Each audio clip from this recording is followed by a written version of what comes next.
mesures que serait amené à prendre le gouvernement dans les jours qui viennent. Nous, ce qu'on a demandé d'ailleurs de manière unanime côté syndicats ou patronat, c'est qu'elles soient prises en consultation et en concertation avec les partenaires sociaux et plus largement le monde économique.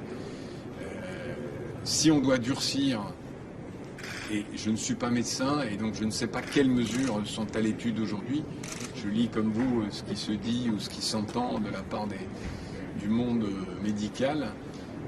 Je crois que le monde médical ne peut pas décider sans concerter avec le monde économique pour que ces mesures soient adaptées à la réalité de nos entreprises.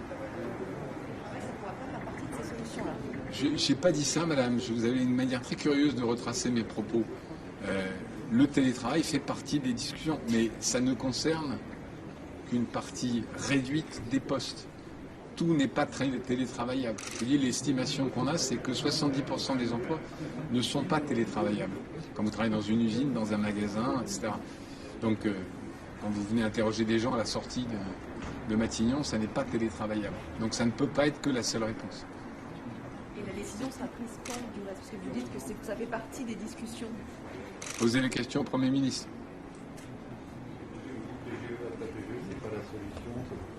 C'est quoi la solution?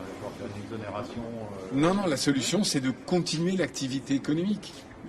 Il faut trouver le bon curseur entre économie et santé. Je vois les chiffres inquiétants de tests qui ont été révélés hier soir.